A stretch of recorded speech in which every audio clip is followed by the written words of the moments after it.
Being here with us on a committee day, the Senate Regulated Industries Committee is now called to order. We got a couple of things on our agenda today. I have what I am promised will be a very quick bill that we're going to take that was on our calendar for yesterday that got canceled. So if you dig deep in your folders, House Bill 1049, Representative John LaHood is going to present that to us today. He's told me he's going to keep it brief and it's not complicated. So if you will, Representative, the floor is yours. I'm going to let you walk us through your bill. It's pink, y'all in your folder, so it's the House bill. Let's hear what you got to say. Good morning. Thank you, Mr. Chairman. I've been carrying this piece of historic legislation in my coat pocket for several days now, waiting to present to you. This I wish. No, this is really a pretty simple bill. All we're doing is adding 2 members to the State Board of Long-Term Care Facility Administrators. The board currently has 9 members. This bill would add 2 members. 1 member would be an active nursing home administrator, and the other would be an assisted living administrator. Just a little bit of history on this board. It used to be the nursing home administrators board only.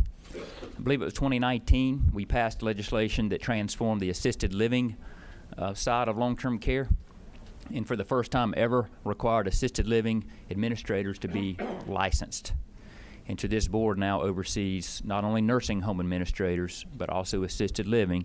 Adding these 2 additional members will help to balance out the representation on the board and bring in more experienced assisted living experience. And that's all this bill does. The second floor is good with it. So you increase from 9 to 11 just by adding administrators from these 2 nursing homes and assisted living homes. Correct. Okay. All right. That's simple. I'm going to recognize Pro Tem for a question. Well, at the appropriate time, I was going to make a motion. All right. We're going to see if we got any other questions. Senator Mullis, you're number 1. Yeah. Number 2. Number 2. Oh, boy. Thank you. Thank you, Mr. Chairman.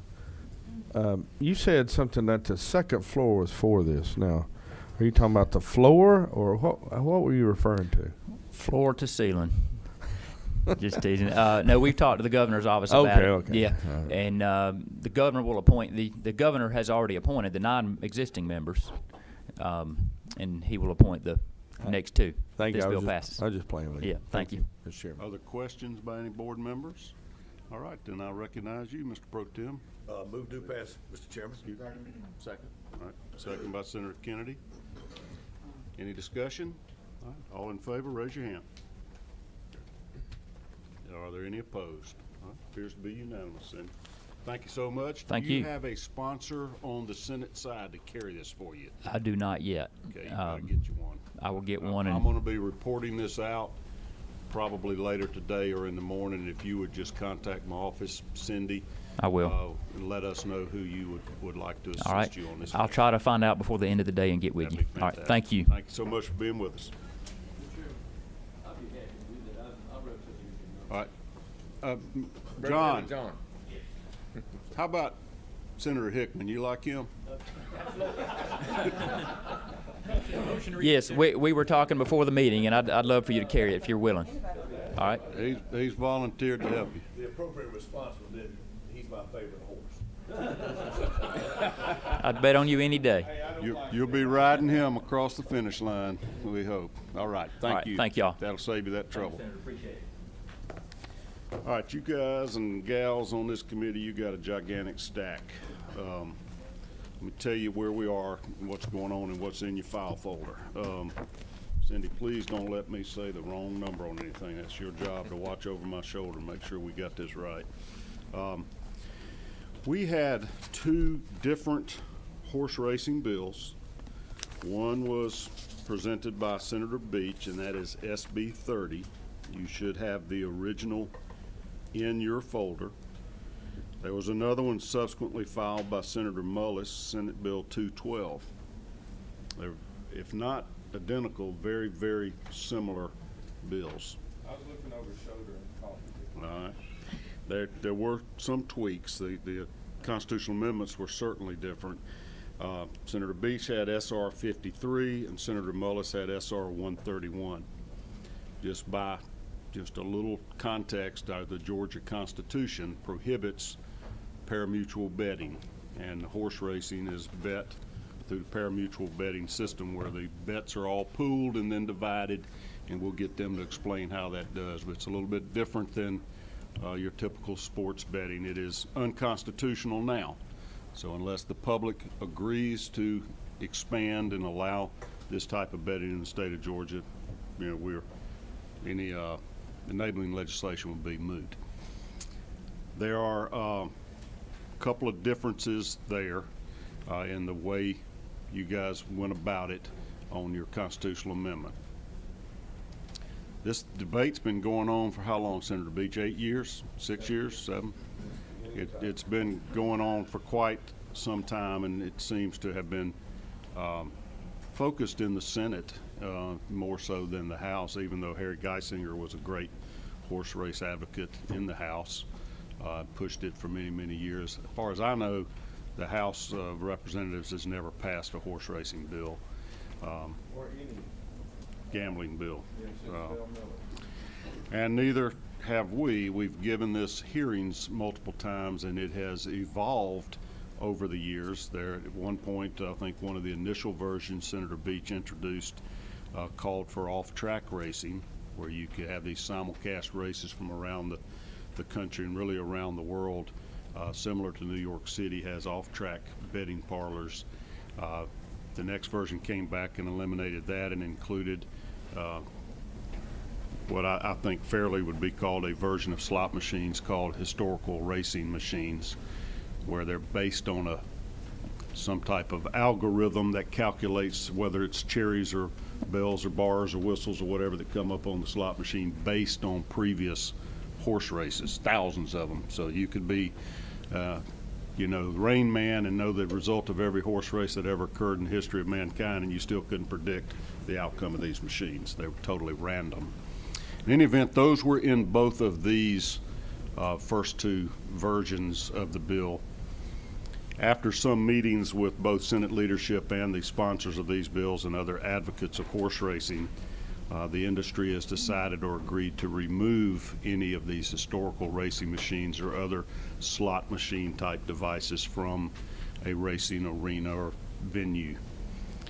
And that is with the consent of the authors of these bills as well as the horse racing industry.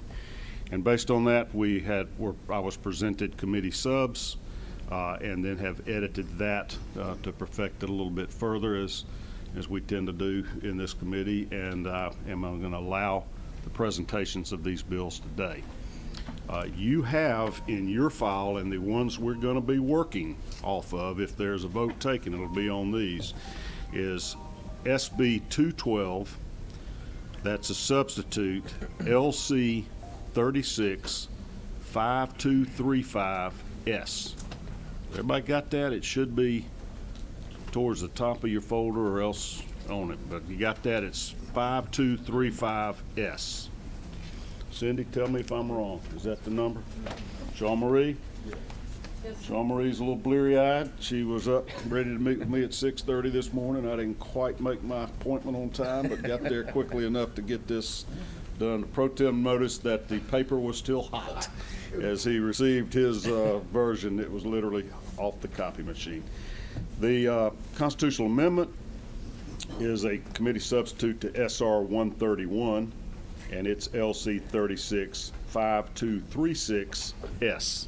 All right, so we're working 5235S and 5236S. Senator Beach, I gave you a copy of that.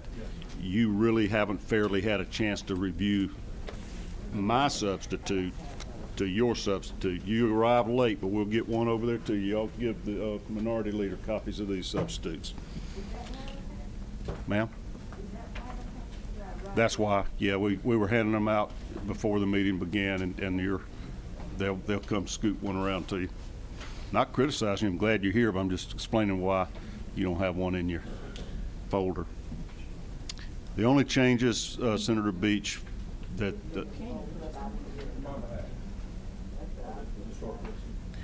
all right, well, you want one or not? If you gon' all right, well, they're getting it for you. Okay.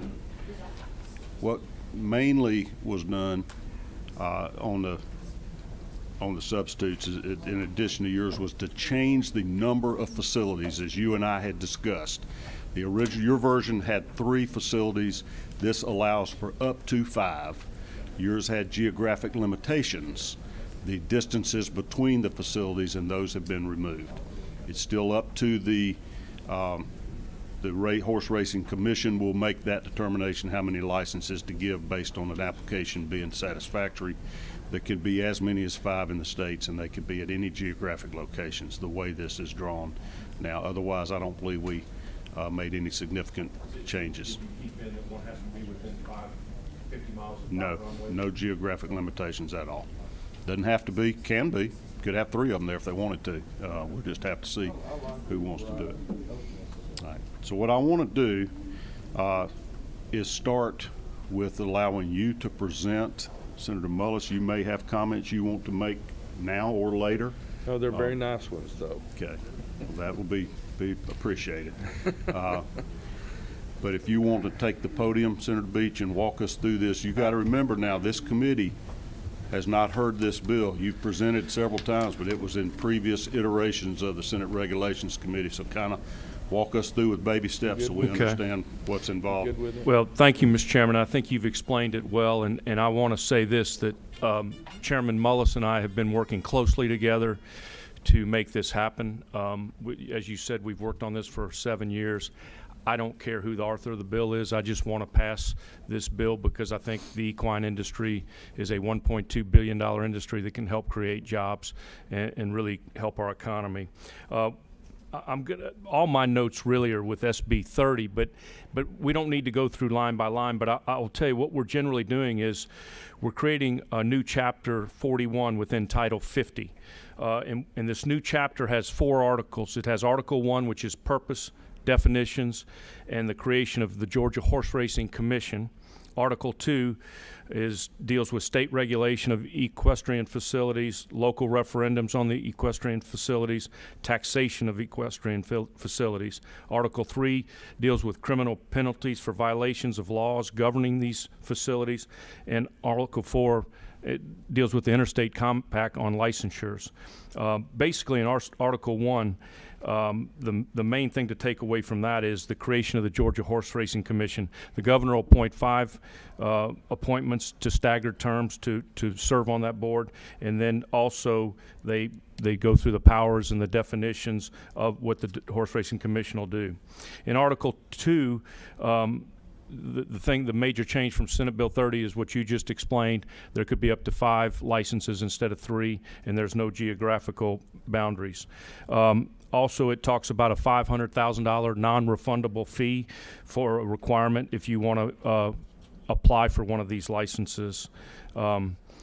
Also, there's a $250,000 annual renewal fee for every facility in the legislation.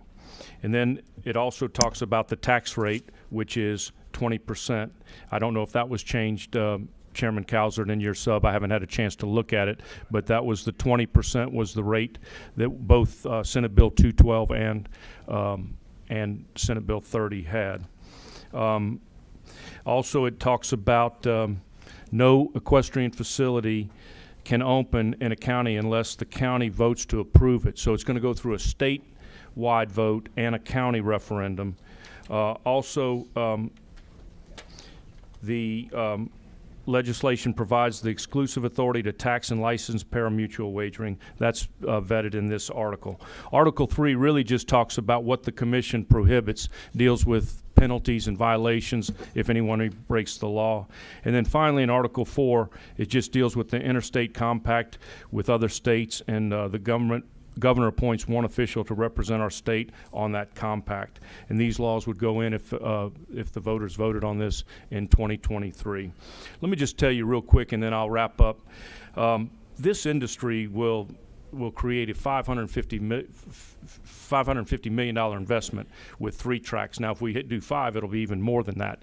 But this was my initial deal. And the real key to here is it'll be all private investment. There will be no tax dollars.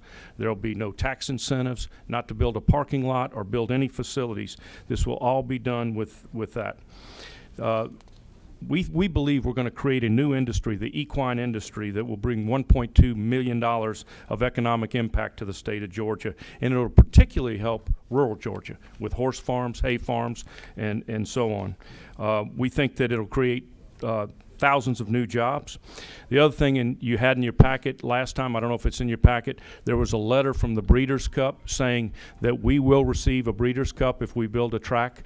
And we want to build a track that's very similar to, I think, what will happen, very similar, Mr. Chairman, to the Battery, where you have a racetrack, you have hotels, you have restaurants, you'll have shopping.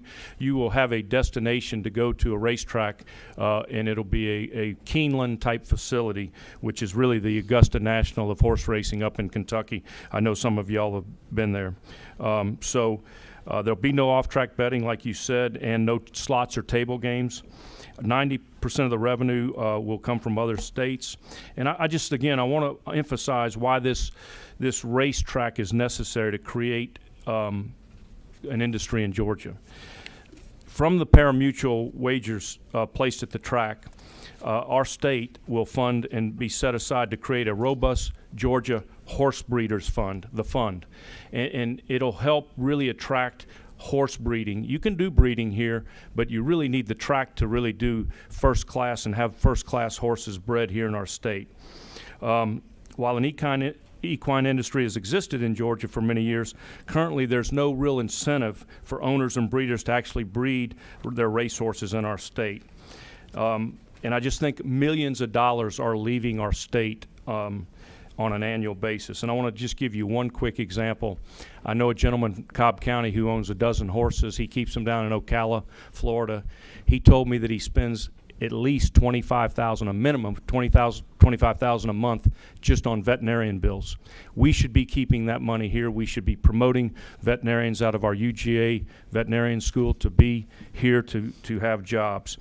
And then finally, I'll just kind of close with this. And, you know, a lot of people when we got in the movie industry said we were kind of just dreaming and we'd never be very good in that and we couldn't compete with California. And now we're the #1 state to do business in the movie industry and the TV commercials and so on. I'm not saying we can beat Kentucky, but I think we can. We've got a unique state. We've got one other part of the bill is that we have to do at least 60 days of live racing at each track. So I think we would be able to be a major player in the equine industry and have economic impact and grow jobs. And Mr. Chairman, I'll end with that and I'll answer questions. And I would like to ask this group to withdraw Senate Bill 30 and consider voting on the committee sub, Senate Bill 212, and also his constitutional amendment. And I believe that was a committee sub too, which was committee sub to SR 131. And so I want to withdraw both of my bills. I really appreciate you allowing me to present this to the committee and talk about the bill and talk about the industry. Mr. Chairman, I've worked on this for, as you said, 7 years, and so I really appreciate you giving me the respect to do that. But I also want to tell you I've been working very closely with the chairman, rules chairman, on this, and we just want to have a chance to get this to the voters to vote on. And so with that, I'll answer any questions, and then I would ask you to consider supporting the committee sub on SB 212. All right, I have Senator Mullis. You're recognized. Thank you, Mr. Chairman. I'd just like to commend Senator Beach. I know that he's been working on this forever, and we're standing on the foundation and stand on his shoulders for the work he's done on this, and I'm just very grateful for that. Well, thank you, Senator. Are you willing to let him answer the easy questions and us save the hard ones? That's for you? right, yes. Okay. He knows my line. All right. Senator Harbison. Yes, and I also would like to take this opportunity to thank Senator Beach for the great work he's done in this area. I worked with him also on the bill, and he's done really a great job in looking and researching and providing information and even traveling around pushing the idea, talking about it, and getting as much of support as he could. So I just want to publicly thank him for that as well. Thank you, Mr. Chair. Other questions by committee members? Okay, y'all gonna make me ask all the questions. I need you to walk us through a little bit more exactly what revenues this generates for the state. And I can point you, I'm gonna help you out a little bit. I think it's around page 22, that section 504120 gets into the distribution of the proceeds, et cetera. I want you to kind of spend a minute and Page walk us. 22? If you'll get to Yeah. page 22 in the committee sub for 212.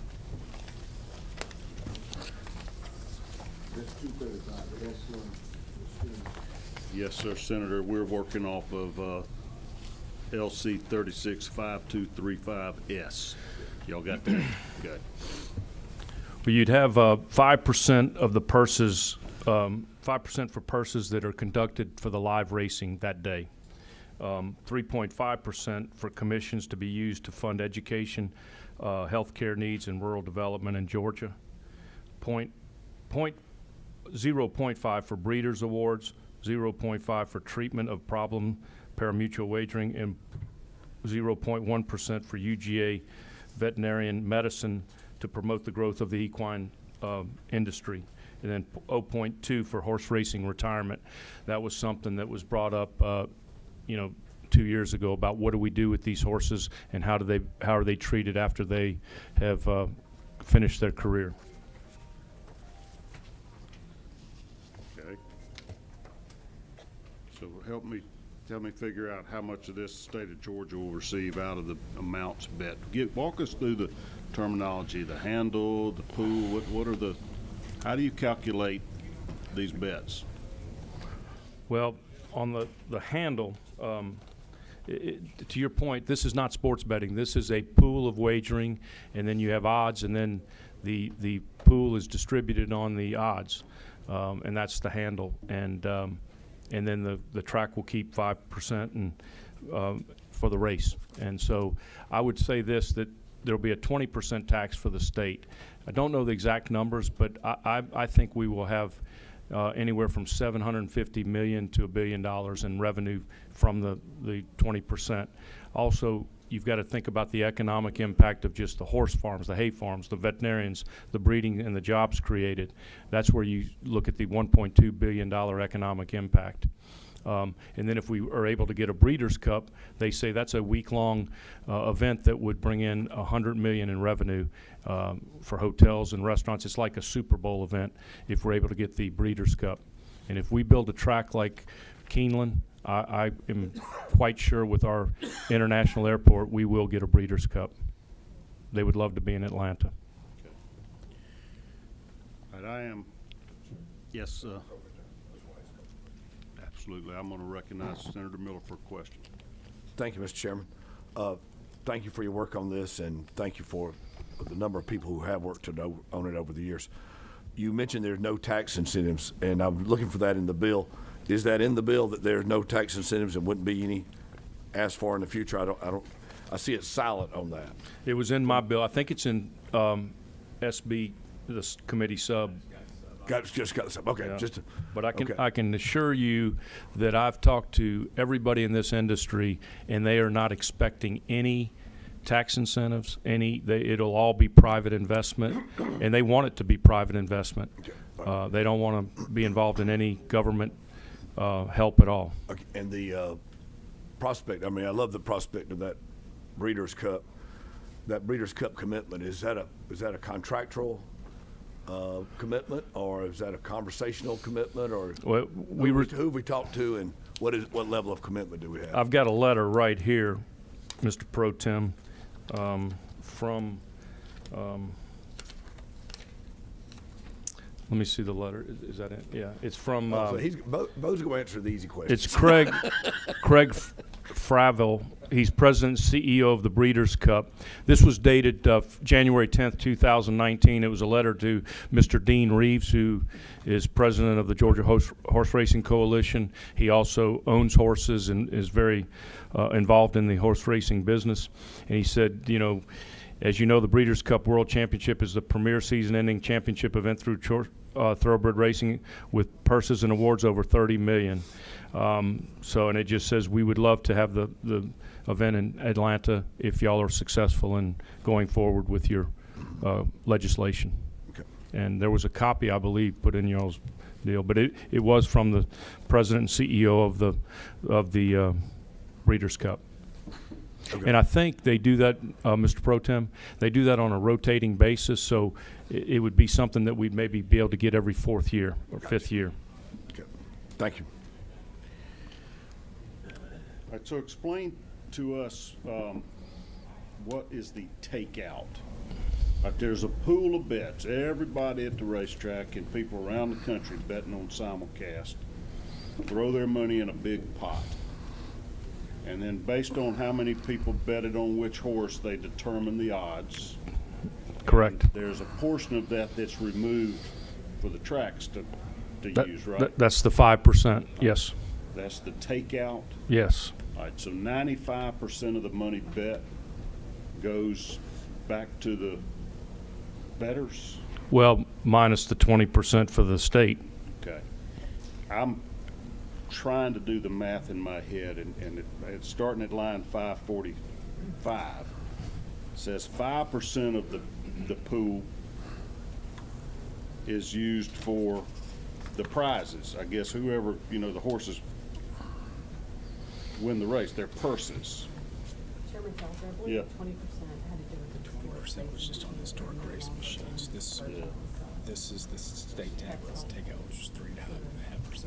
Wait, okay. So Yeah, I think I made a mistake. I'm sorry, Mr. Chairman. The 20% that I had in my notes was for the historic racing machines, So and if that's we been had the slot eliminated. machines, the state that, would have got 20%. that Okay. I They're I gone. apologize. Yeah, that's Okay. gone in your bill, in the committee sub.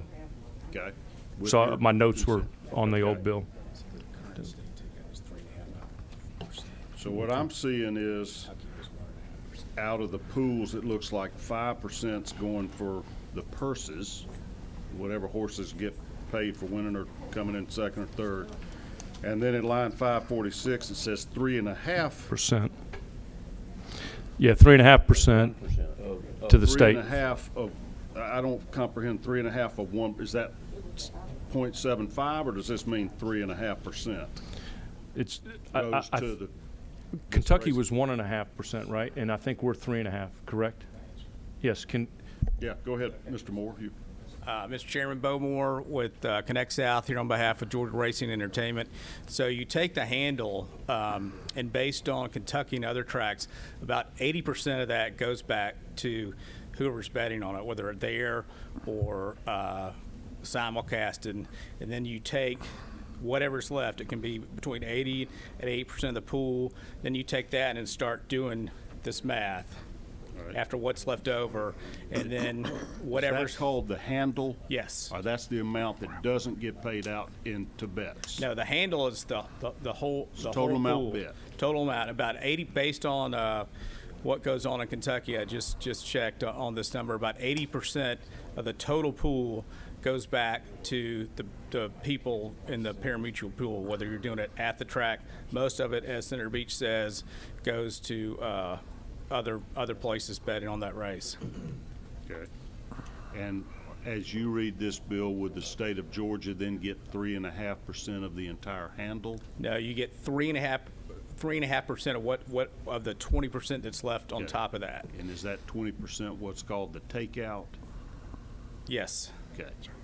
So basically the profit to the track, we're going to get 3.5% of that. Or whatever's left over. The track kind of gets whatever's left. You take out the 3.5% and the different percentages listed here. As Senator Beach said, the tax, similar to what Kentucky does on this similar model, which is kind of what we based it on, was 1.5%. Okay. And then these other percents that Senator Beach was talking about going to equestrian facilities and breeders and Right. whatnot, that those come out of that takeout also? Correct. Okay. Well, how much money is bet at these things? I don't know how to calculate what the benefit to the state would be. I don't have that off the top of my head, but I can get you. We've run some numbers based on Florida, Kentucky, and New York, and I can get that for you. Okay. All right, Senator Tippins is recognized for a question. Okay. Sure. I don't see in the bill where it specifically states what the revenue to the state is going to be of the total amount of bets. Could you direct me to that line item, please? To that line? Senator Tippins, that's where I think, is it 545? I think it's at line 545 and 546. Well, I'm looking at that, but I don't see how that, I don't see where it says that will go to the state. It says 3.5 of 1%. So that's not 3.5%, that's 3.5 of 1% shall be held in a separate account by the commission. So does that mean 3.5% of 1%? We've been debating it. Mr. Chairman, I'll get to the you. bill authored the bill. Yep. Hold on. Is it Hold It's on. Senator Tippins has a report. it's 3.5%. I just don't see I where don't- you I don't- add up all the percentages here where you even get, I don't see anywhere you get to the 20% we're talking about. Okay. I'm going to recognize Senator Albers for a question. You just hang with us, Chairman Tippins, and we'll get to it. Thank you, Mr. Chairman. And Senator Tippins brought up one of the questions. You know, in the past, Senator Beach, I think we had a couple of graphical slides laying out of what, the estimate was and what the impact was. I know we've got some of the folks that are here today. If somebody's got one of those older ones or they can do a quick update, we'd be happy to make a print copy so we can see this in a little more plain math over in our suite. It might help to clarify some of the questions that people have right now. So if you all could do that, Allie and JFK in my office would be happy to help print those off. Senator Kennedy, you're recognized for a question. Thank you, Mr. Chairman. Bo, you got that?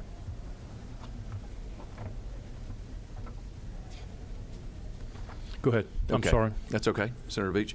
Mine's a real fundamental question, and it's probably in here and been addressed, but what is the source of funds that create the corpus, this pool of money from which these percentages start coming away and being taken from?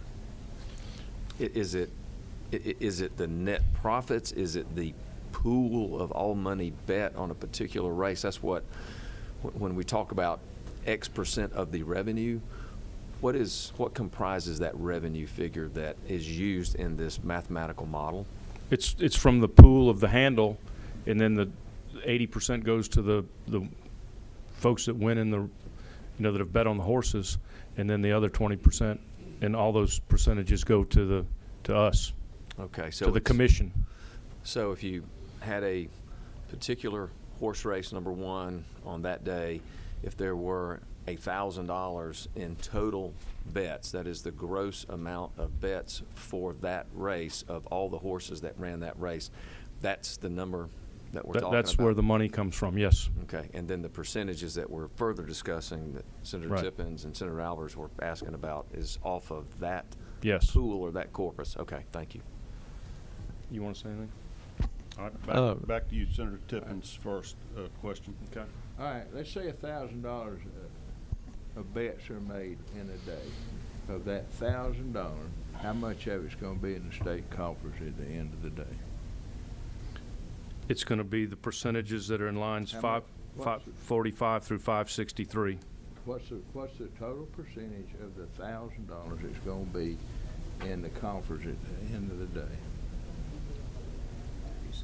It's on those lines right there, 545 to 563, the 5% and 3.5% and so on. Doesn't make any sense.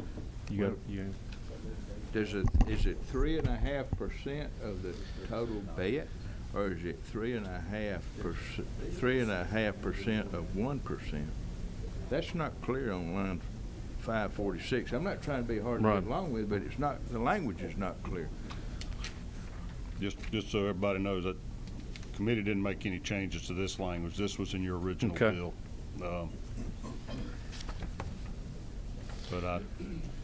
All right, Senator Hickman, do you have insights? You have probably as much expertise in horse racing as anybody in this body. Well, I don't have the expertise on the parimutuel side of it, but I do know in looking it up that last year at Keeneland in the fall meet there was $60 million bet for 20 days, and Senator Tippins, that number is based off of the total handle, as we say. So the 3.5% in this case, and Keeneland meet would have been 3.5% of the $60 million of bet. Now we're talking about 20 days and a fall meet at Keeneland, which is in Lexington, Kentucky.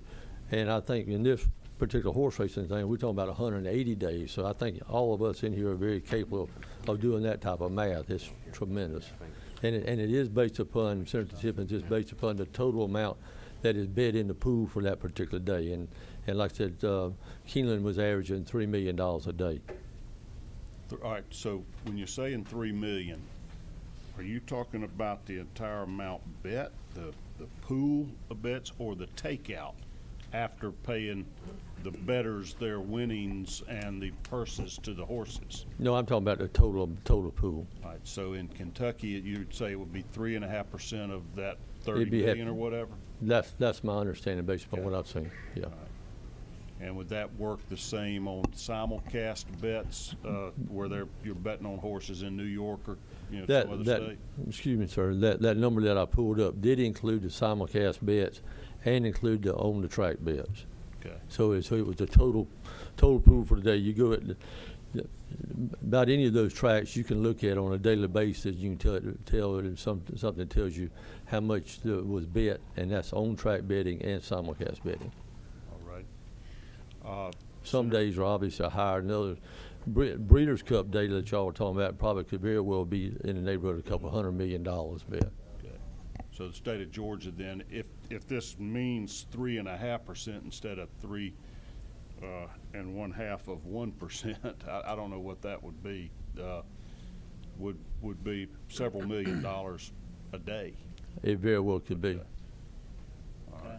Yes, Senator Albers, you're recognized for a question or clarification if you got one.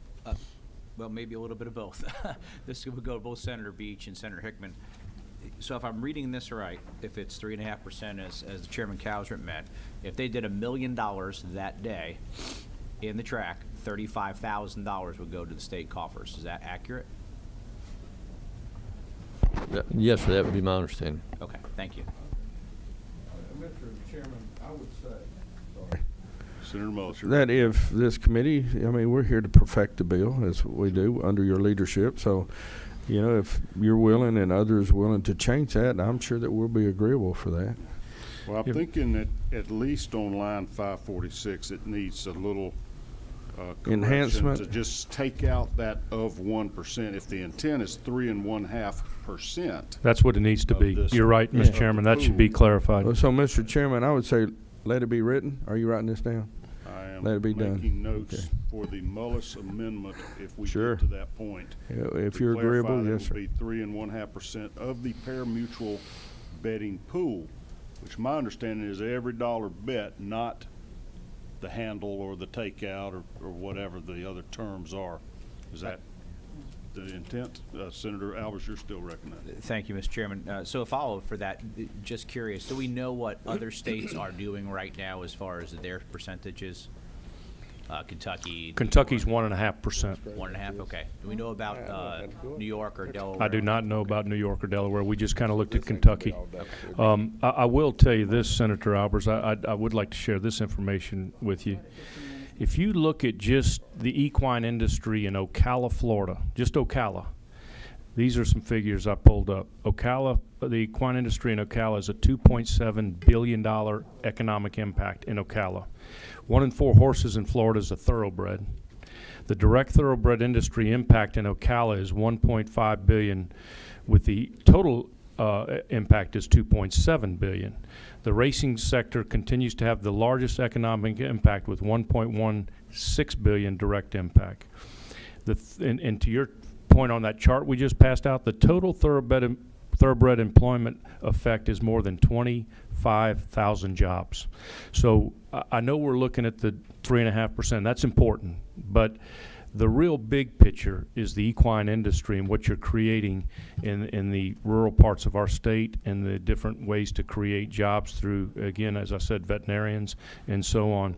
So also in Ocala alone, thoroughbred sales at their auction was $156 million in revenue, which the state would receive 7% sales tax on if we did have auctions here.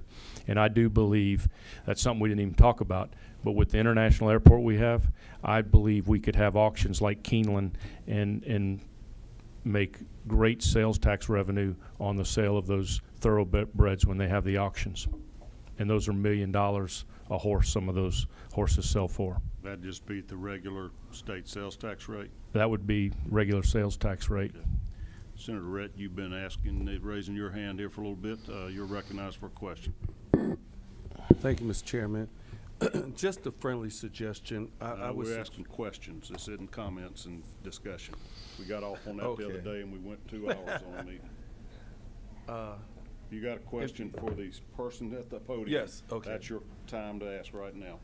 Maybe you could bring in an example of when you take out these different cuts, give us a little mathematical one compared to what you want to do in Georgia and what you want to do and what they do, I guess, in Kentucky.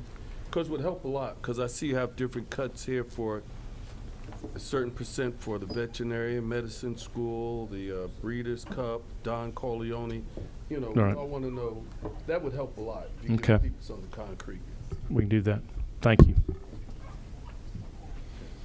Other questions from committee members? Senator Lucas, you raising your hand? Okay, just giving us the thumbs up. All right, Senator Kennedy. Thank you, Mr. Chairman.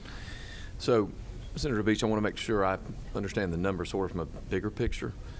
So, in looking at lines 543, that says the commission shall promulgate rules and regulations for the uses of the live parimutuel wagering pools to ensure that. And then there are really 7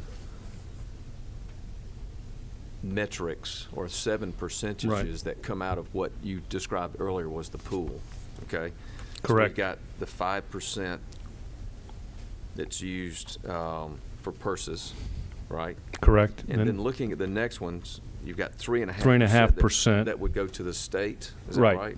Correct. And then the third is 0.5 for the breeders' awards. well, 1/2 of 1%. Yeah. Right. And then the next one, number 4, is 1/4 of 1%. Number 5 is 1/10 of 1%. Right. Number 6 is 2/10 of 1%, and number 7 is 1/4 of 1% to be paid out for those respective purposes. If my math is right, that's not that. If you total those 8 up, or those 7, that's 9.8%. Okay. So does that sound right to you? That, again, back to my $1,000 Right. total revenue pool from all bets bet on a particular race is $1,000. So 9.8% of that $1,000 gets distributed accordingly. Correct. Okay. So then you go to line 563, which says the balance of the takeout shall be retained by the equestrian facility. What is the takeout? Is that a defined term in the bill itself? Well, It's not a capital T, and I'm just wondering what. right. Can Bo, you tell me what is the takeout? I'm going to ask Bo to come up and talk about that. The way I understand it is after the pool's paid out, then the equestrian facility would maintain the rest of the profit. I can answer it. It's in line 98. Okay. Takeout is a defined term. Okay. It's the percentage of the parimutuel pools deducted by the racetrack prior to the distribution of the pool. So I think the racetrack determines how much gets paid out to the bettors and how much is taken out. Okay. I don't know that the bill, am I right on that, Mr. Moore? I don't know that the bill requires a racetrack to award a certain amount to the bettors and to take out a certain, or limits the percentage they take out. These other percentages you just went through are out of the total amount bet, the pool, not out of the takeout. Am I right or Yeah. wrong on this? You're Center correct. Beach? Okay. And so you went to my follow-up question, and which was number 8, which is the balance of the takeout. Is that used to pay winnings? No. The winnings come out of the total pool. And the winnings are largely market-driven, just like the lottery or other betting facilities. But it usually ends up about 80-85% of the total pool goes back to the bettors. So the takeout is the pool minus the bets paid off, the winnings. And that's So- not defined in this bill, as far as y'all know. That's left up to either the racing commission to authorize or the various tracks. Yeah, I think that the takeout is kind of driven by, how much you have to give players to keep them coming to the track, or similar to what you do on the lottery, just like the lottery. Is that, can I ask a question? Go ahead. What, Is that Mr. per- Moore, let me get you to take the podium so you can be mic'd up here, or you could sit here if you'd rather. That way you can be heard by folks. So is the percentage of the pari-mutuel pool that goes to the winner, is that set by the racetrack? Is it set by statute? Is it set some other way? No, it's largely market-driven. Just like, the lottery decides how much they put back into their games to keep people buying tickets. Sure. It's it's largely market-driven. By who? By how much ever you have to return by the track to keep people coming to your track. But someone has to choose that number, just like the CEO of the lottery chooses that percentage number. So who does it under this model? The facilities, the tracks. Okay, so the track itself Correct. determines how much it's going to return to the wagers. Correct. In winnings. Correct. Okay. But regardless of how generous they want to be to their bettors, they got to give 3.5% to the state, and all Correct. these other, looks like Yeah. 9.8 is committed. Yes. Okay. So would that mean, in big picture, going back to the $1,000 example, if the math is right and 9.8 of this is committed, Right. and on average 85%, 80 to 85%. let's say 85% is returned in winnings. Right. If my math is right. Right. That leaves 5.2%. Right. Is that what is retained by the track as Right. their profit? Well, it's not their profit. They got all their expenses that come out of it. Excuse me. Yeah. Gross profit. Okay. Okay. All right. Hey, we're figuring it out. Yep. Other questions, you, Senator Mr. Chairman. Tippins? Mr. Moore, do you mind staying here? I hate to put you on the spot, but you seem to be the industry representative here, or lobbyist, but we're Yes, sir. expecting that you're knowledgeable. Senator Tippins? I didn't see a definition of a purse. 5% of the 9.8 shall be used for purses on live races conducted at the equestrian facility. Aren't the purses what's paid out to the winning horse? Yes. So you basically then got, if you got 9.8% coming out, and you've got 5% of purses, so you got. That's included. That's included in the Purses included 9.8%. in the I 9.8. understand, but what Okay. I'm pointing out is, So- that's paid to the horses. And what's the difference in the winnings in paying the horses to be there and what the purse is? Mr. Chairman, the purse goes back to the actually people running in the races. That's goes to the jockey or the owners of the facility. The winnings goes back to the people that are actually betting on the races. That's the difference. So is the winnings called, I'm sorry. Senator Miller? Is it winnings, well, is that the term we hear, handle? Is that the Yes. handle? So that's the handle, and then the purse is what is paid to the winner. So you take back to Chairman Alver's analysis. You take the $1,000. You take the Let's use 100, it's easier. All right, 100. You take 5% of that. The purse is what goes back to the people that were participating in the race. Gotcha. So if you win first, second, or third, you win that money. The 80 to 85% of the total pool, the total handle goes back to the people that are playing betting at the track. Okay.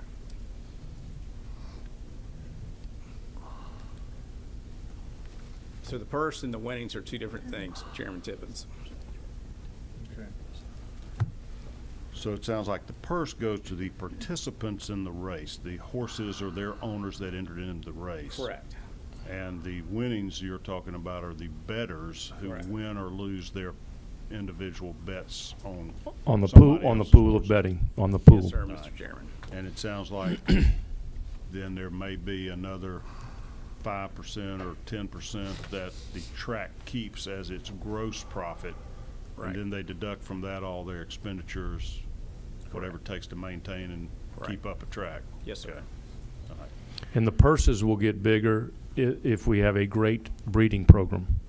That's what helps the purses get higher and higher. Bigger And- than the 5%?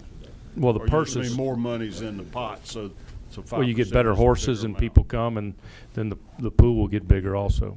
Okay. All right, so I've got worries for y'all, for the industry, because as I'm doing a little reading on this, there's a giant headline, How New York Bankrolls Horse Racing with Billions.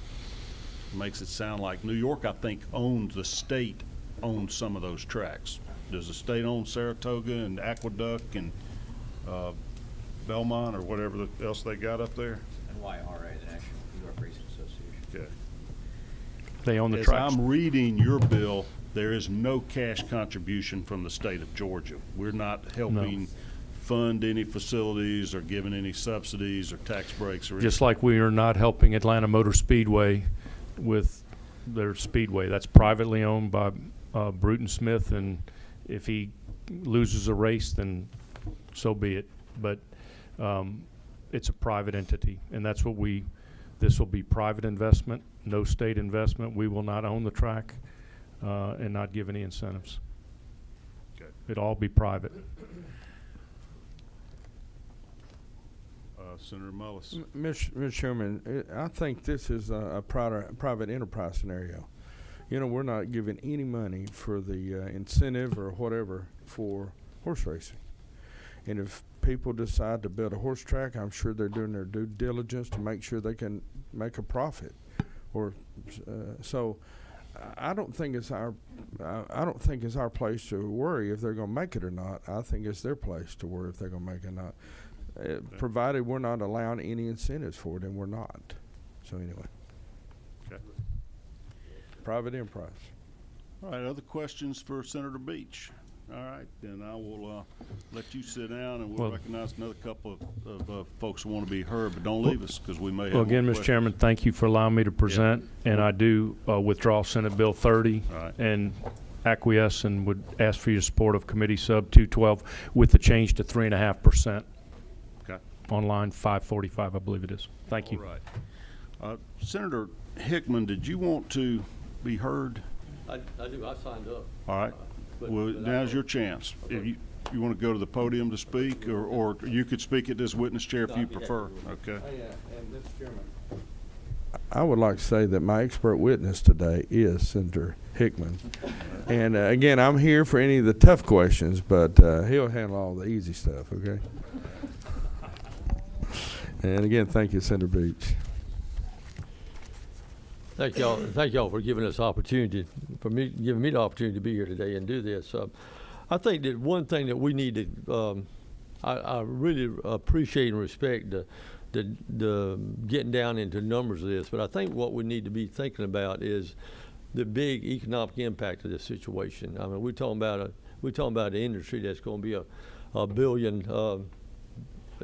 billion industry with about 8,000 employees, and whereas the film industry, you know, I don't know what the film industry contributes to the state of Georgia, but I don't know if there's any takeouts or any pools or purses or anything like that with the film industry. All I know is that we give the film industry some $100 million a year in tax credits, and so, you know, this particular industry, as Senator Mullis said, is a very private industry, and they'll determine the profitability. And just like in free enterprise, any free enterprise situation, anytime any of y'all, especially attorneys in this room that have been involved in businesses or run businesses, or whether you want to add a line to a business or whether you want to add a body shop to a car dealership, you sit down and look at the numbers on your own, and you make that decision on your own, as opposed to us trying to nitpick, what all this is about. But let me just go back. Let me go back and mention some things that, as we said earlier, this is a huge industry that is here,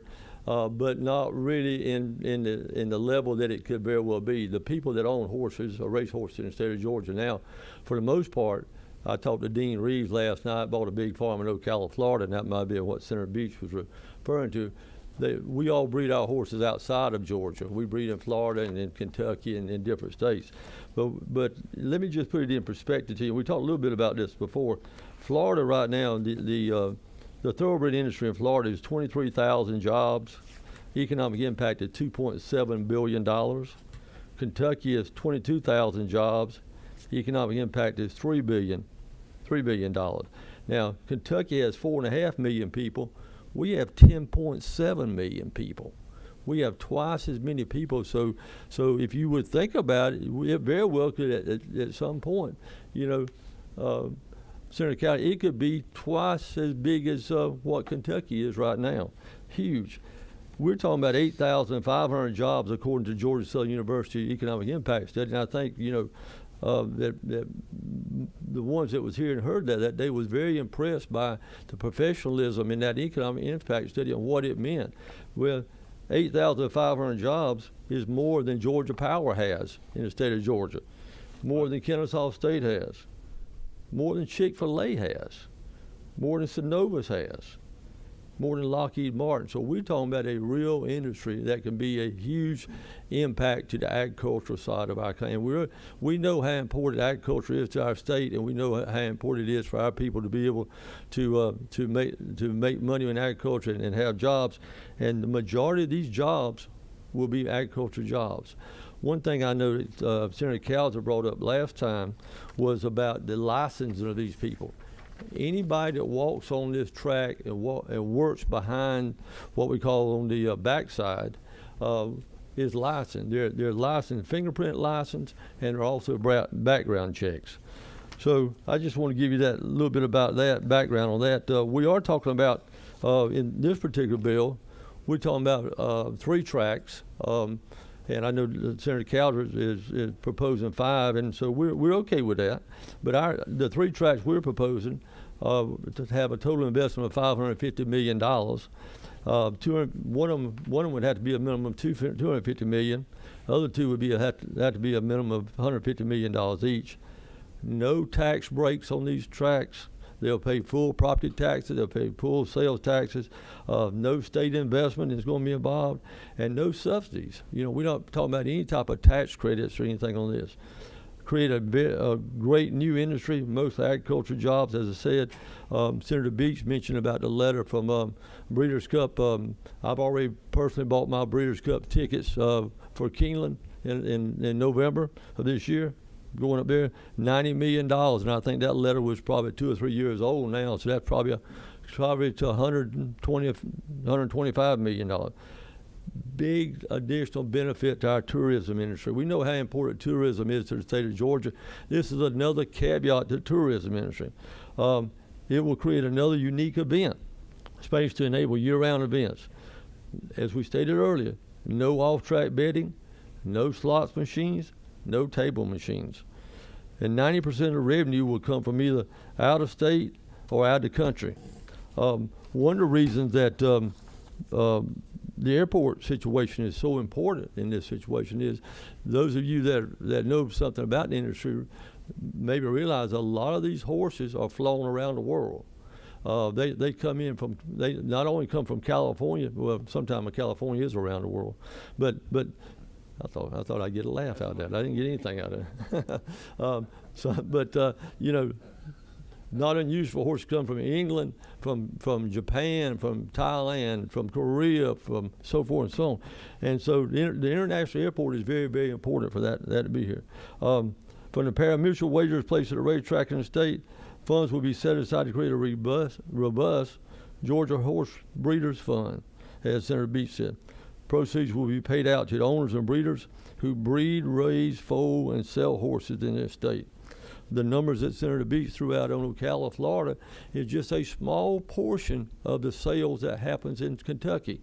Kentucky has a big sale in September that I've attended, and it's that one sale goes about 10 days, and it's somewhere around $500 or $600 million worth of horses. Take that number and multiply it times your sales tax revenue, and you'll see what I'm talking about. So we're looking at millions and millions of dollars that could possibly come to Georgia through this project. And as I said earlier, to me it's about the economic impact of what's happening here. It will permit, Senate Bill 212 will permit pari-mutuel wagering on horse racing in Georgia, establish the Georgia Horse Racing Commission with full authority over pari-mutuel wagering on horse racing, and the Georgia Horse Racing Commission Board to govern the commission. All these people will be appointed by the governor, okay? Allows for issuance of license and permits for equestrian facilities and either parties involved in pari-mutuel wagering. One thing that we said earlier is the license for a facility, this is not like just having a small convenience store. The license for these facilities are a $50 million license. So you got to have your act together, and you got to know that, to go back to what Senator Muller said, you got to have your business plan in place if you're going to put $50 million out. Provides the required distribution of proceeds from the licensed facility. Creates criminal acts and penalties for crimes related to pari-mutuel wagering and horse racing, and enacts interstate compact on licensure of participants in live racing. You know, we talked about the racing commission. We talked about the authority. You know, of course, nobody can be on the track, and all this is in the bill. Nobody can be on the track, or excuse me, they can't bet a place wager on the track unless they're 21 years of age. This particular bill has 3 facilities that we talked about, a minimum of 60 live racing days in each facility. That's 180 days a year. The application fee is non-refundable application fee, $500,000. Wow. An applicant awarded a license must pay the commission $50 million within 10 days after. So we're talking about 50 million times 3 tracks, or in Senator Calder's situation, we're talking about 50 million times 5 tracks. 5 and 5, I think I learned that in 2nd grade, was 25. That's $250 million of just potential license fees. And I know it's not all about money, and I understand that, but I also understand it's a lot. Well, I was trying to be coy with what I said, Senator. But it is about, it's about economic impact. And I know in this particular bill, Senate Bill 212, and I know Senator Calder's substitute has a little bit different from this, and I agree with his substitute. Well, it's not much. I mean, it's just a very few lines that changed from the substitute you presented me. That's right, sir. Yeah. But what I was fixing to refer to was the voting. You know, we will vote on it, and hopefully the get great people in the state of Georgia voting. But our particular bill requires the local counties of where the tracks would be to vote on it, and I think your substitute's a little bit different from that. Let's answer that now for everybody to be aware. Yes, the original one of the 2 constitutional amendments that have been filed, and one of the 2 enabling statutes provided for referendums from any county that wanted to have them. This committee substitute now does away with the requirement for a referendum, but does require any local jurisdiction to, by an ordinance or a resolution, to permit it. So you couldn't, the Racing Commission couldn't force a racetrack on Columbus, Georgia, unless that consolidated government's county commission authorized it. Yeah. Rather than make everybody go to the polls. Now, the citizens will get to vote on the constitutional amendment whether we should allow this at all, but each local community can decide by ordinance or referendums, or resolutions, rather than a vote of the people. And I think we completely agree with that. We appreciate your wisdom in that. And that's kind of that's a little quick summary of it, but I would really appreciate y'all's support of this Senate Bill 212, or as we move further into Senator Calvert's bill. Before you stand down, we got a question from Senator Lucas. Let me ask you, how would a harness race go? I understand you're talking about Breeders' Cup. You know, we used to have those horses up in Greenwood, Georgia. Oh, great. They used to be housed up there. Secretary of Phillips came out from up there. But what about a harness race? You've got the regular races with the jockey, but you also got harness race. So how will that be affected by this bill?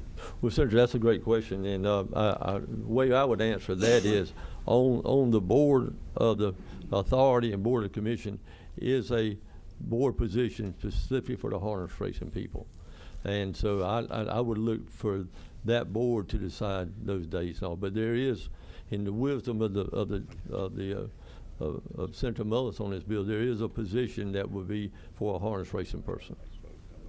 So I would say that person would could be very outspoken, and I'm a harness racing fan too. So I agree with you. Do you have any idea how much revenue these tracks receive for exporting their signal, for showing their races in other places? I think that's at line 566, export signal racing revenue. I'm doing some interpretation here. Do you have any feel for that? No, sir, I do not. Because we limit our tax on that to no more than $1 million annually, but I don't know if the tracks get $1 billion a year for rights for other tracks to show their races, or 100,000. I just don't know. Well, Senator Calvert, I do know that I'm a big fan of this industry, but I do know that races. I know we have Dish Network, and there's 2 full-time 24-hour horse racing channels. So when I go to bed, a lot of times at 11:30, I'll be flipping channels, and there'll be races coming on from Australia.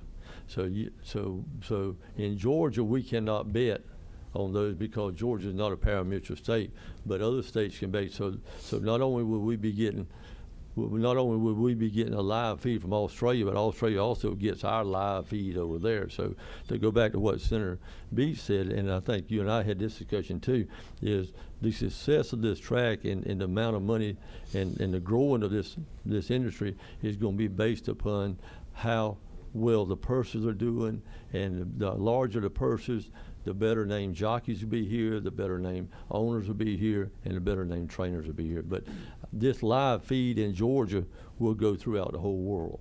So, but what that takeout is, I do not know. All right, so you guys keep saying that 90% of the money bet's not from Georgia, or 90% of the revenue. Are you saying these are those people in Australia and France and California that are betting on our races here? Yes, sir. All right, so we're shooting a signal out simulcast in their racing facilities. They could watch the Georgia Peach Derby if they wanted to, and they could place a bet. Would that go into our pool? It will. Okay. It will. Now, how that is paid back and forth, I do not know that, but I don't know the numbers and all. What happens when our people are sitting out there at the Georgia Peach Downs, and they're watching something in Aqueduct or in Santa Anita in California, Gulfstream in Florida, and our people are placing bets there? Do we make any money off of that? Yes, sir. When you go to these tracks, you'll see there'll be there'll be simulcasting from Aqueduct or Belmont or Keeneland or wherever, and you can place not only bets on that particular track right there. If you're at Saratoga, you can be placing bets at Saratoga, but you can also be placing bets at Gulfstream, at Santa Anita, at Oaklawn Park, at different tracks. So how does that local track, where the race is not being run, but it's being watched and bet on, how do they make money off of you placing a bet in another state? Now that I do not know. Okay. But I'm sure they wouldn't be doing it if they didn't make money off of it. Yeah, I just want to make sure we're getting our cut of it. If there's something to tax, because that doesn't seem like that would be going under this 3.5% of our pools. These are from somewhere else. That might be where I'm hitting on this simulcast, the export signal racing revenue. I'm not certain. Right. Senator, again, you got a question? Thank you, Mr. Chairman. Yeah, when you read that 50-41-21 section there, and I think about, you know, I used to have a neighbor that always told me, he said, don't worry about the wagon, we can load more. Said, for this one, I'm trying to figure it out. Why do we want to limit the revenue back to the taxpayers in Georgia at $1 million a year? If we're doing a percentage, the 0.625%, which is less than 1%, said why do we want to limit the take back to the taxpayers of less than $1 million? Can I answer that, Mr. Chair? Please. We kind of copied that from the Kentucky Churchill's Down, and through friendly amendments, if y'all want to change that, we'd be honored for that, Mr. Chairman, only with your good grace. Can I follow up? I don't know, you know, what happens in all the other states, but if you just took that cap off, would it make it where nobody would do any racing in Georgia? I think that's true. You know, we got to make it we got to make it friendly for someone to want to build. If someone's going to build a $250 million tractor, they got to be able to make a profit off of it.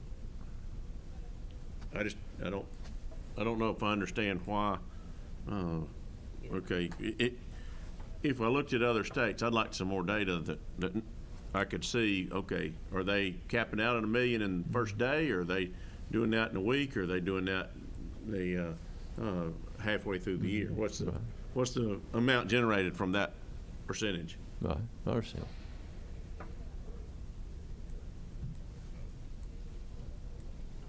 I think that's all the questions for you right now. Again, I ask you to stay, and I'm going to request Bo Moore to come to the podium. Just Thank you. got a couple of questions over here to my left that I think you're suited to answer.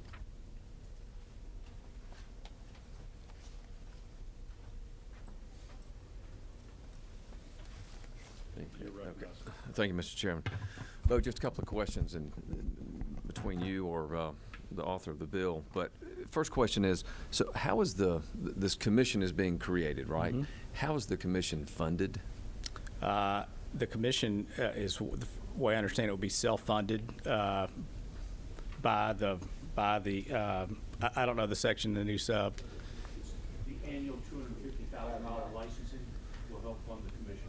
Okay. $500,000 license just to apply for the license, and then $15 million to get the license, and then $250,000 annually to go to the commission to operate the commission. Right, and that's based in other states. So the $250,000 per, I think that's per track, per license. 10 years. Okay. So, and we've already sort of run the numbers. We see how we come to the 9.8% that's part of the takeout. And we're all hearing and talking about the state gets 3.5% of that, right? So looking at that language, though, if you would, lines 546, which says 3.5% shall be held in a separate account by the commission. It is the intent of the General Assembly that the funds held in this account be used for education, healthcare needs, rural development of the state. Is there some reason it's worded that way rather than more definitive that the state gets the 3.5%? Because it just seems to me that there's an opportunity here for, number one, it goes into a separate account for the commission rather than being directed straight to the state. And then once it's in that account, it looks to me like from the language here that the commission's going to have discretion as to whether or not the 3.5% gets pushed on to the state. And the only language that arguably compels is the intent. It is the intent of this legislature that Georgia get the money, but it doesn't say that it does. And I would ask the bill's author, would you be amenable to more definitive language that says those funds shall go to the state? Yes, certainly. I think it's kind of copied like the lottery scenario. You know, they wanted to make that, Zell Miller wanted to make that independent of the General Assembly so we wouldn't send it elsewhere. So this is the commission to go directly to there, but if you want to tighten that language up or make it stronger, I'm good with that. And again, my thinking is if we're all coalescing around 3.5% or whatever the number is, and we walk out of the room thinking the state actually gets that, we all need to make sure that the language absolutely compels that the state Counselor, gets do you that. have some language for us, for the chair? I'll work on that if I can. This is, yeah, thank you. But Senator Mullis is correct. That was kind of patterned after the lottery language. Okay, I've got a couple other people signed up. Where's my sign-up sheet? Y'all get to them.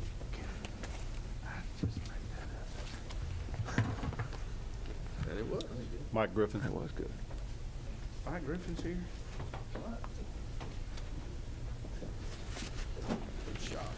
Thank you, Mr. Chairman. My name is Mike Griffin, Public Affairs Representative with Georgia Baptist Mission Board.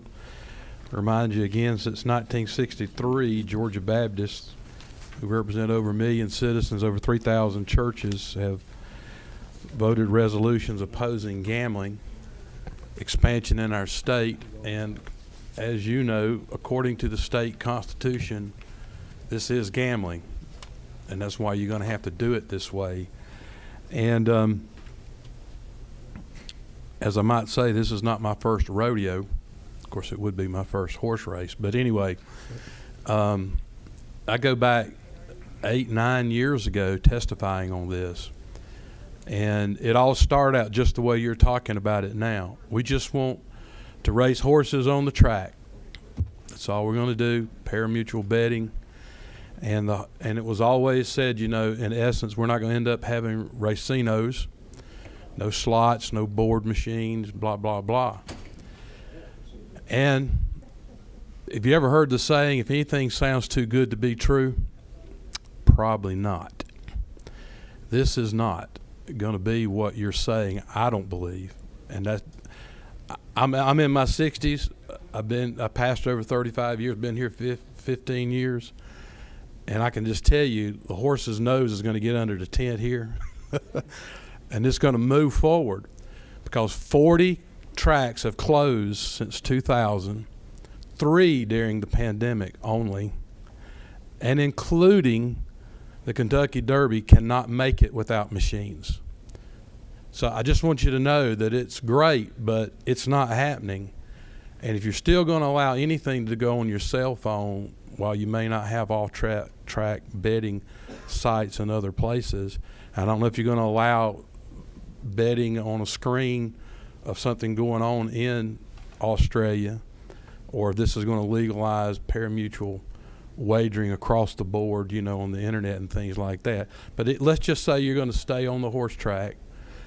I mean, it appears only rich people drinking wine, eating cheese is all this is about. And I'll tell you, it's going to be beyond that. No offense to those wine drinkers and cheese people, but I mean, for medicinal purposes only, of course. But but seriously, I mean, it's just not happening in other places. They're closing without this additional thing, and again, it carries with it, you know, the predatory gambling definition is when the state gets united with the gambling industry for the purpose of using what ends up being a way of conning people out of their money. Now, I'll be honest with you, and I'm sure I'll get quoted on the AJC on this and be reminded by Senator Mullis. It would be, when I look at everything, probably the lesser of the 3 evils of just doing that. But this is a slippery slope that I don't believe you'll stay on. And again, my experience of being here through the years is that typically one thing leads to another. Barney Fife said you give them 35, they go 40, give them 40, they go 45, give them 45, they're going to go 50. 2 years from now, there's a possibility this group would be back here saying, we're going to have to add these things in here because we're not making it. And once again, if we use money as the sanctifying means of which we do or don't do things around here, then that will become the standard, is my concern. And so, you know, that's just some of the things that we're concerned about. And, you know, I've said years ago, you know, we're going to call it Horses for Hope. One year, if we're not careful, it's going to be money from marijuana, and God forbid one day pennies from prostitutes, because we begin to use money at the end as the justification for what we're doing, if it'll raise tax revenue, and even we're going to help the kids. I know that what you're talking about, what you're doing, is nowhere near what I just said in the final resolution. Possibly could happen, but I'm just saying things have to begin somewhere, and I'm concerned about being able to maintain this. And although I just literally sitting here read an article that there is potential that these games can be rigged by the way they set their statistics or whatever as well. So there's potential of the predatory nature even of parimutuel wagering as well. So that's just a possibility. Thank you, Mr. Chairman. Okay. I don't see any questions for you. Thank you. Well, I do see Yes, sir. Senator Redd. Thank you, Mr. Chairman. Today is Ash Wednesday, and I have my ashes, so the only thing I'm going to say is amen. All right. Thank you. Thank you, Senator. All right. Thank you. I do want to acknowledge some of your comments. This study that I saw, apparently the state of New York sanctioned or commissioned a gaming market study, came out about a year ago, that said without that state's financial subsidies, all but 3 of their tracks would close down. They have 11, so 8, but they would be left with Saratoga, Belmont, and Aqueduct. They are the New York Racing Association, which is a nonprofit organization that runs those. And that's part of what worries me here, is if this is,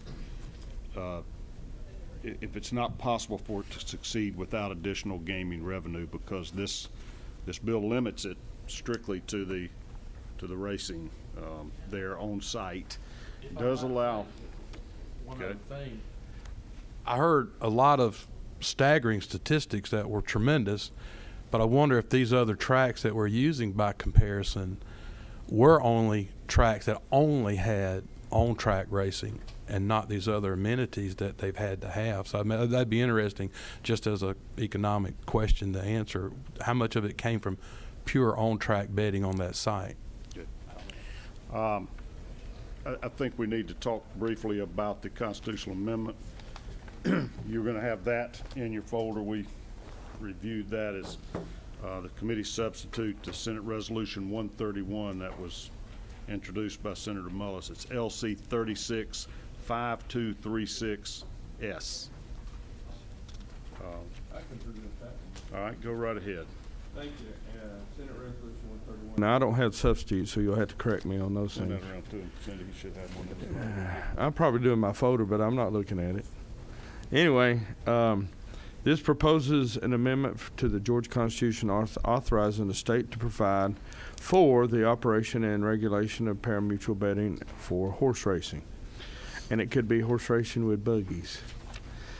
It requires revenue and proceeds to be separated from the general fund and prescribes for the purpose of which they must be used, as we talked about with the 3% and the other stuff. It provides a language, and the language currently, unless it's been changed by the substitute, is: shall the Constitution of the State of Georgia be amended so as to authorize parimutuel betting for horse racing in the state of Georgia? That's pretty straightforward right there. If it's me, I'd doctor it up a little bit so it was like cooking toast. But this is pretty straight. All right. I'll make a couple comments on your substitute. Really just a couple of changes that were made to your proposed substitute. One, and this was due to the evolution of horse betting, some tracks in other states are now, in addition to allowing parimutuel betting, where you don't know the odds, what your payoff is until you see how the entire group of bettors betted, or allowing fixed odds betting, like a football game with a point spread, maybe paid 3-1. That is sort of in its infancy and other things, and so we added that this constitutional amendment would be allowing parimutuel betting and fixed odds betting on horse racing only, so that you don't foreclose that. The other thing, and this is at the express direction of the Senate leadership, is that this will specify that in conjunction with allowing parimutuel, and you'll see this at lines 15 through 17, no games of skill or chance or other forms of gambling or betting other then live parimutuel betting or fixed odds betting on live horse racing or the simulcast horse racing shall be permitted at these racetracks. So it's very clear, and the next sentence up there on 18 is that no off-track or off-site parimutuel or fixed odds betting shall be authorized. So the people of Georgia will be given the opportunity to vote whether or not to permit parimutuel betting at a facility licensed by the Horse Racing Commission. There would be no more than 5 of those, and they would be expressly constitutionally prohibited from any other types of gaming, historical racing, etc. at those sites. They would be permitted to have simulcast viewing of races in other places and around the world at those facilities, but not off-site. And that's what I don't think that's really a change from what you had, other than the very specific. And I think it's fair. Now, we have a tradition in the Senate that we don't bet. No, I'm already I might be ahead of myself here. That we don't vote on constitutional amendments unless there's also enabling legislation. So what we just spent the last hour and a half going through was the enabling legislation. I am willing for us to take a vote on this constitutional amendment today. Everybody needs to understand that it would never come to the floor of the Senate unless we do act on this enabling legislation that we're doing. I've been getting text and comments from other committee members that there's a little bit of need for some clarity and perfection of that underlying enabling legislation, the 212. So I'd rather us wait until tomorrow to vote on that, if anybody makes such a motion. But I'm willing to have further discussion or comments on the constitutional amendment. Senator Tippins. I have one question, Mr. Chairman. If this concept is approved by voting referendum, does it have to go back for another constitutional amendment if you add other voting venues, or can it be changed by statute law as the enabling legislation could be? If you approve the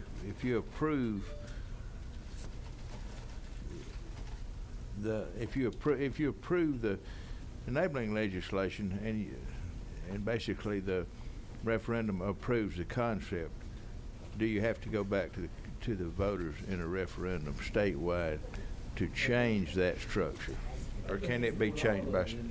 No.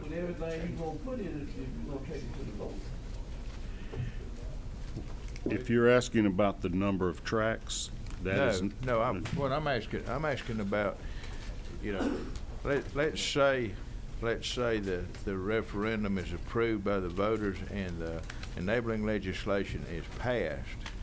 Can you have different legislation come forth by statute law that changes the scope of what can be done at the racetracks? No. That's why that's in this, that there would be no other type of gambling or betting or historical racing slot machines. That cannot be changed by statutory law without a constitutional amendment. Okay. Now, there are rules and regulations that the commissions will do. There are tax rates, there are numbers of facilities. Those type of things are provided by general law because they're not limited in this constitutional amendment.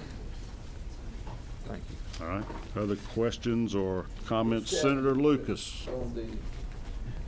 On the money that's going to the state or the commission, we've changed that to shall. I don't want to see us, if we do it, we turn around and start bringing in money and then it get directed somewhere else like we did the tie fund and all that other stuff. Yes, sir. It needs to be designated, where it's going. All right. All right. So if you'll take a look, starting at line 25 on page 2, this is in the constitutional amendment.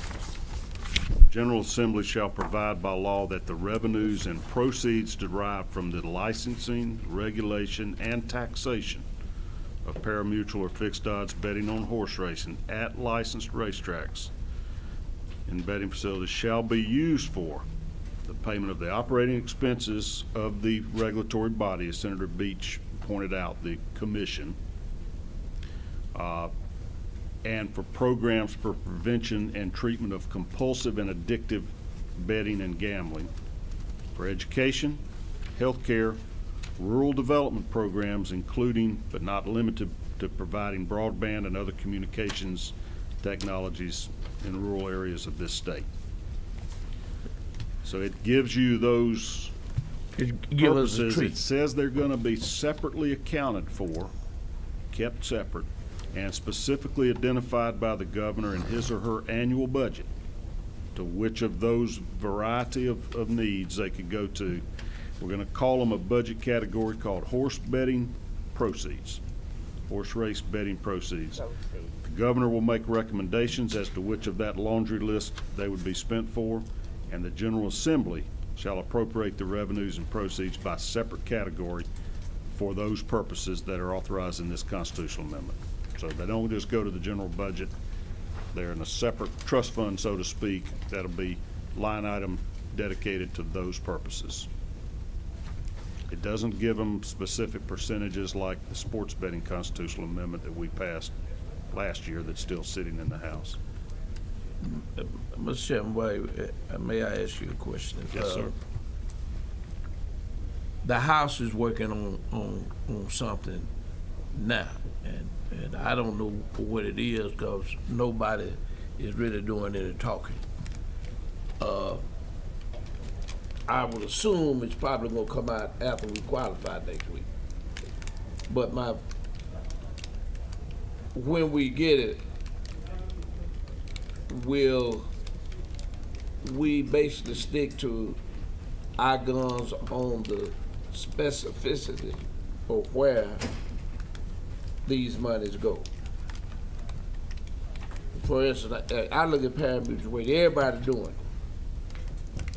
My thing is we need money for health care. And so y'all bet we got some money to help with the health care in these rural communities. You know, so I wanted to make sure that it's specified rather than when we had the tie fund and the money didn't. We collected the money, but the money went to other things. It is specified as to that in these broad categories, but not specific percentages or specific amounts. You know how the agree, disagree, proceed, insist, process works, conference committees. I can't tell you for sure where this would go. What I can tell you is that Senate leadership is very explicit. They do not support this bill with historical racing or other forms of gambling attached, and do not plan to vote on any constitutional amendment on any form of gaming without there being enabling legislation that answers a lot of those questions you have. That's been made very explicitly clear, and I think the authors or sponsors of these bills have, in reaction to that, presented this substitute that I gently perfected. Bacon George. Further conversation? All right. On SR 131 by substitute LC 365236S, I will receive your motion. Second. The motion do pass, and a second by Senator Harbison. Any discussion on this constitutional amendment? All right, then all in favor, raise your hand. All opposed? Okay, we've got, what do you got, 8-1? Two. 8? Two opposed? Okay. I voted yes. Oh, you left your hand up. I'm sorry. I looked over and saw you up on, okay. Use the wrong hand. All right. All right. Had my cookie in the other hand. That was your lunch. That was your lunch. Okay, pay attention for just a minute. We're gonna get you out to get your lunch. We're meeting again tomorrow afternoon, 3 o'clock. We have the room for 2 hours. And I have promised our rules chairman, he will be heard on electric vehicles. That would be, let me make sure I got your, These are lasting as long as you did. they do.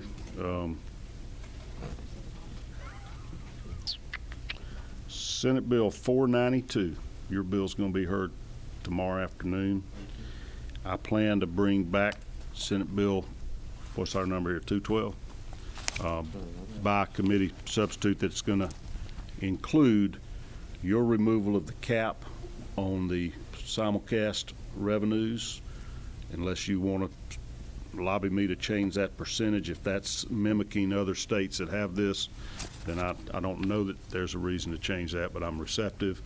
And I guess it was Senator Mullis's clarification of the 3.5%. I'm going to read it closely and make sure that there's some clarity on what the total betting pool is, the handle, the takeout. These are terms that are a little bit fresh to us. I want to make sure we're very clean on what's being taxed and at what rate, and that will be in it. If any other committee members have suggestions for amendments or changes, including the sponsors, let me know. I have not heard in either of these 2 days of hearings that we've had from the Georgia Horse Racing Coalition or whoever the advocates of this bill are, other than the senators promoting them. I don't think we're going to have time for hearing, but if any of those groups want to weigh in with me, Cindy is right here. My office is 432. You got my Senate email. Let me know. I have qualms about this for a variety of reasons, but nobody ever answered for me why the racetracks in Birmingham, Alabama closed down and were unsuccessful. It's very comparable to us in geography and size, and I'm very fearful that this would not generate enough income without the other forms of gambling for racetracks to even want to exercise their right to apply for these. So I may be missing something. Senator Beach, you. One thing about what happened in Birmingham, they never established a breeding program. They had no breeding program at all. All right. And it never really took off. Then it hurt them. Okay. As far as the remainder of our schedule, it's going to be tight.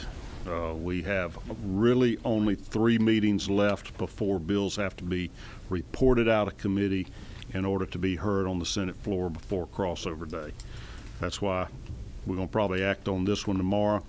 I have some pent-up demand of people asking for hearings. We've heard a lot of things and not acted on a lot of things. I'm going to deal with electrical vehicle charging on tomorrow afternoon. I may add something else to that. That's Senator Mullis's bill. My expectation is we're going to come back to Senator Huffstetler's bill on securitization of power bills, more than likely on Monday morning, and then Tuesday I have a couple of competing bills dealing with COAM that we may consider. Not certain. We got to do some working and massaging and looking on those. The other thing that we've spent some time on was the ticket scalping bill. Senator Brass presented me yesterday a committee sub. I haven't reviewed it yet. I'm going to take a look at that and see. Senator Rett, question? Okay. Whatever. I take that as a yes vote for it then. I am not going to receive any additional committee subs. If you ain't got your your legislation perfected by now, I don't have time, and poor Sean Marie doesn't have time to go back and revamp bills that you're rethinking now wanting to change. I think almost everybody that introduced a bill that we've considered has also come forward with a sub. Senator Huffstetler came forward with one yesterday. I'd sort of given that as my cutoff date for subs on that securitization bill. I got to study those a little bit, but anyways, that doesn't mean you can't change them in committee by filing an amendment here, and we'll go from there. But if you're studying these bills and you got views and thoughts on them and want proposed amendments, get them to us before the meeting so we can act expeditiously on them. All right, with Senator Kennedy, my vice chairman. Yeah, just briefly, Mr. Chairman, if you would, when considering the thoughts of today and reworking 212, would you please consider us tightening up the language for the 3.5% to ensure that it goes to the state?